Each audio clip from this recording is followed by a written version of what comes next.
No, no, no, no. Video is not that simple. It's an image of simplicity. It's very damn hard. Even a small little production like us. I mean, like, when we started, I thought, I watch videos on YouTube. Hey, let's just make some videos. It'll be fun. It's easy. It's not that simple. It requires pretty good equipment and some skills and a lot of patience and pedantic understanding of video editing. No, no, it's an image of simplicity. It's not realistic, what we see, you know. Well, they say that movies are, in fact, a image of reflect reality, society. But, you know, I was thinking, like a production to a movie now, involves so many people and high-skilled people and highly paid people, and it requires so many years and detailed work, massive production, any film now, and hundreds of millions of dollars. I bet you the Empire State Building was cheaper to build than the next Hollywood blockbuster will be to produce. I bet you. But if they say that, movies reflect reality, well, so does the Empire State. The Empire State Building shows me, like, really a great symbol of the 1920s America at the peak of the stock bubble. I mean, look at the building. We see, like, strength, don't we? Prosperity. They didn't use cheap materials, you know. They built the most beautiful building that's going all the way up to the sky. At the time, the largest in the world, or the tallest. This great skyscraper. So you could tell the optimism that the people figure good times are going to go on forever, like everybody is in on it. And that's the way it has to be, because the day that the Empire State finally broke ground, it is pretty much the day that the stock market crashed.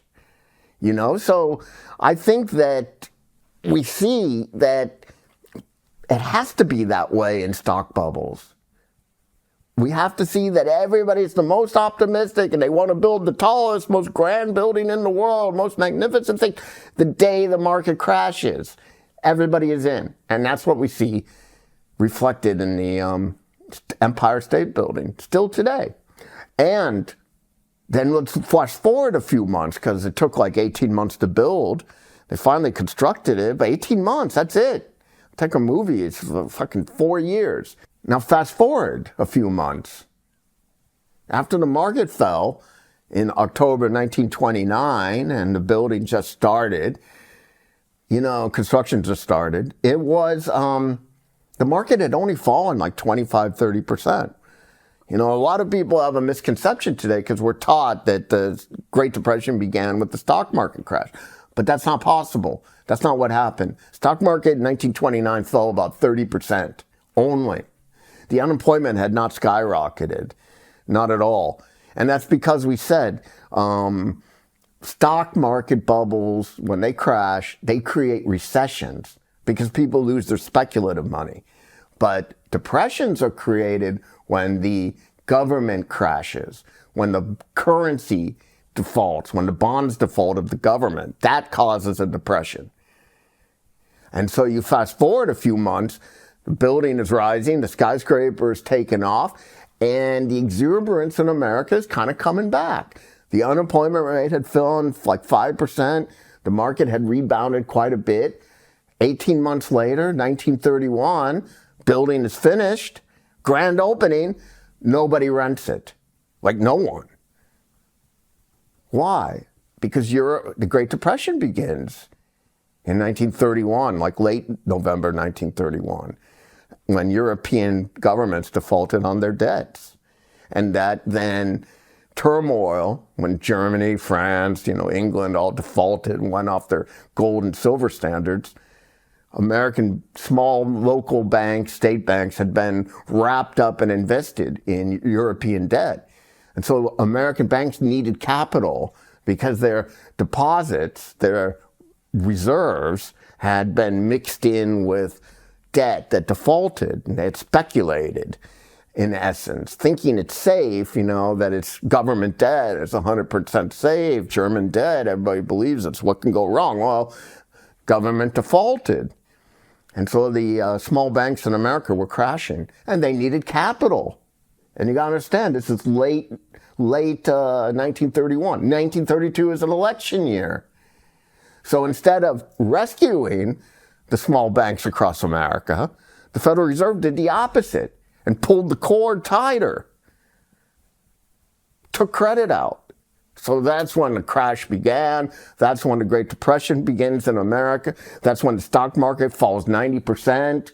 This is when 25% unemployment skyrockets, goes from 5 to 25 in a few months, and we see breadlines and the whole stories.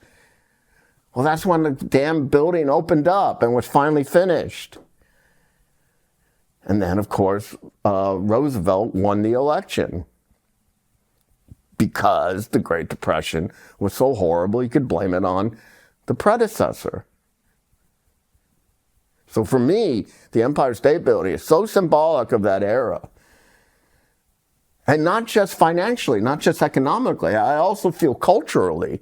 I mean, in the people, when I look at the building, that skyscraper today, I think, wow, people back then must have had, pretty good hearts and well-ordered minds. Well, how? Because look at the building. It's beautiful. It's gorgeous, magnificent. It's noble. The people, the owners and the government, I don't mean the people on the street who conceived it and paid for it. They wanted to share their desire to improve the city, to do something wonderful. It's not constructed by, dark minds and disordered peoples and disaffected hearts. That's not where it's coming from. Somebody like that, these people are good. It has to be that way, with benevolence, that they wanted to make the city better and beautiful and make a statement. We're the financial capital of the world. They use wonderful limestone, for example, instead of cheap materials. Very expensive. They also brought in artists from all over and combined them harmoniously, and it created unified sense of proportion and harmony, that when the people local people would say, look at the building back then, they can share with each other a likeness. And that's what it means, the proverb. Blessed are the pure of heart, for they will see God. That's what it means. They can look at the building and share a likeness for God. So, for example, if God, let's say hypothetically, is looking down at the Empire State Building, he will see in it his image reflected back. He'll see happiness in the people. He'll see peace of mind, obviously. He'll see righteousness, that the people want to do good. He can see them not only having a love for themselves and a pride, but also wanting to share that with the other people and make the whole community better. So if God looked at the Empire State, he would see a sanctification and not just a building. And he would rejoice. Well, let us compare that skyscraper, which is delightful and wonderful and magnificent, to, let's say, something modern like the Obama Library. Well, I don't know what you see in it, but I sure as hell don't see God, that's for sure. I see a contradistinction between buildings, like one has beauty, the other is ugly. Well, that means one is true and one is false, because for anything to be beautiful, it has to be true. Now, I see, instead of butterflies and eagles in one, I see cockroaches and vultures in the latter. That's what I see. And then people wonder, they're like, oh, why did they make it so ugly? Why is it so ugly? I don't get it. Well, they ask the same question about modern art. And the reason is there's no heart. Because from nature is the heart, of course, and beauty and love come from the heart. Well, this building is conceived in the mind. There's no artists involved in the construction. It's all machinery. And also you see the language adorns the library. Language, mind. It has nothing to do with the heart. You know, that building, actually, the Obama Library, there's two things I think about it at first. It reminds me of the Borg ship.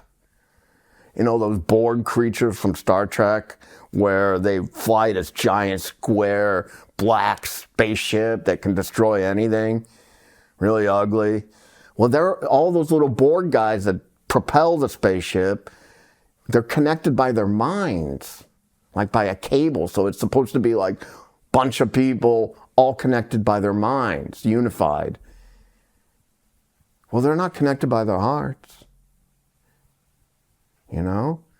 And that's why modern art is so ugly nowadays, because there's no heart. Okay, then we ask, what kind of minds? What kind of minds are these? Well, you look at the building, how ugly it is, how ignoble it is, how insulting it is. These are not good minds. These are disaffected people. I see cobwebs. I see spiders, you know? They're definitely not well framed. And they don't want the good for the community.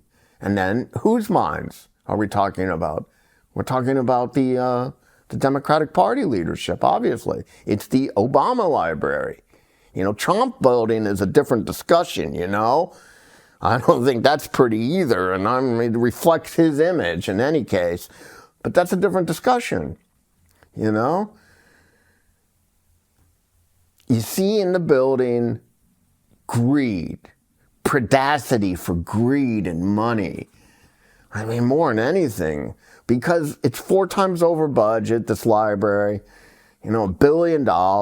It's like going to be operated for the government, by the government system, and it receives like $1 billion of funding every year. So it's going to be, half of that's going to be stolen. And this is the kind of greed, you know, that we're talking about, where it's so, the malfeasance at the government level is where the people that work there, let's say Democrats, because the whole city's Democratic, more or less, they'll sign off on it. These people, they don't care if it's ugly or if it's insulting. They just want their money. These are the kind of people, they're so avaricious that they will sell anybody into the gutter for their few money. As long as they get their 10%, 90% of people can go to hell, and that's their attitude. And then you also see, obviously, envy. And what do I mean by envy? It means that anything beautiful, people want to tear it down. And then then they want to create the world in their own image, not in God's image, in their own image, and their image wants to see something ugly. Why? Because then they can hate it. They can despise Chicago and say, oh, look at these ugly buildings, man. What kind of people are there? Well, they deserve to be robbed and kicked in the face. You know, because they make such ugly buildings. I don't even think King Kong would climb the Obama Library. He'd probably think it's a toilet. Like, yeah, I'm not going to clean this. I'm not going to climb this thing, man. It's so ugly. Only looks like a toilet to him. Can you imagine King Kong taking a shit on the Obama Library?